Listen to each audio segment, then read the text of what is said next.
UPSC परीक्षा में success का कम रेशियो देखकर अक्सर इसकी तैयारी करने वाले एस्पिरेंट्स के मन में प्लान बी को लेकर सवाल आते ही रहते हैं। ये बात किसी से छिपी नहीं है कि यूपीएससी में हर साल केवल 0.02% एस्पिरेंट्स ही सफल होते हैं। वहीं कई एस्पिरेंट्स इसमें सफल होने का सपना लिए अपनी उम्र निकाल देते हैं। ऐसे में प्लान बी के बारे में सोचना एक बेहतर ऑप्शन माना जाता है।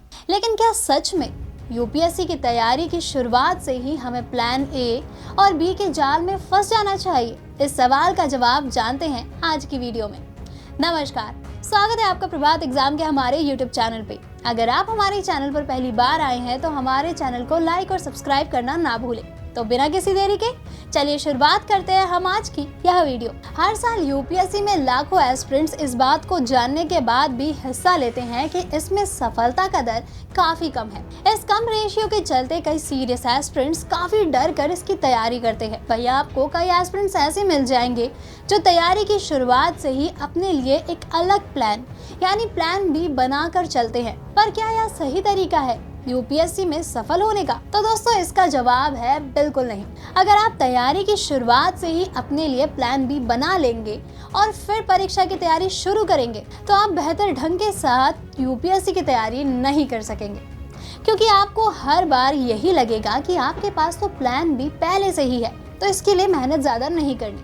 इस तरह से आप अपना पूरा ध्यान तैयारी को नहीं दे पाएंगे। वहीं कई एस्पिरेंट्स यूपीएससी के साथ ही किसी दूसरी परीक्षा की भी तैयारी में जुट जाते हैं, जिसे वे प्लान बी के तौर पर रखने की सोचते हैं। लेकिन ऐसे में वे ना यूपीएससी की तैयारी पर ध्यान दे पाते हैं और ना ही दूसरी परीक्षा पर। उनका पूरा समय इस बात को ही समझने में निकल जाता है कि आखिर पहले किस परीक्षा की तैयारी करें। ऐसी परेशानी में वे दोनों ही परीक्षा की तैयारी नहीं कर पाते और दोनों ही परीक्षा में उन्हें असफलता ही हाथ लगती है। अब सवाल ये आता है कि यूपीएससी की तैयारी के समय प्लान बी के बारे में कब सोचें? तो दोस्तों, इसका सबसे आसान शब्दों में जवाब ये है कि पहले आप ये डिसाइड कर लें कि आपके लिए सफलता पाना किस में ज्यादा आसान है, फिर उस हिसाब से ही तैयारी करें। मान लीजिए कि आप किसी स्टेट पीसीएस की तैयारी प्लान बी के तौर पर रख रहे हैं। ऐसे में आपको पहले उसे ही इम्पोर्टेंस देनी चाहिए, क्योंकि तब आपको केवल एक ही परीक्षा पर ध्यान देना होगा। इसमें सफल होने के बाद आप अपने नेक्स्ट स्ट्रीम यानी यूपीएससी की ओर कदम बढ़ा सकते हैं। लेकिन कई बार कुछ एस्पिरेंट्स यूपीएससी को अपनी पहली पसंद बनाते हैं, तो ऐसे में आपको पहले से ही ये डिसाइड कर लेना चाहिए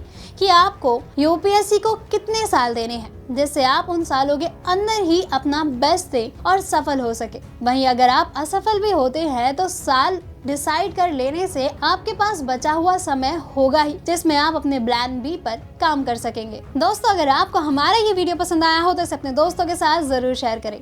अगर आपके पास हमारे लिए कोई भी सवाल हो तो उसे कमेंट में लिख के हमें जरूर बताएं। जल्द ही आपसे फिर मुलाकात होगी एक नई वीडियो पे एक नए टॉपिक के साथ। तब तक के लिए नमस्कार।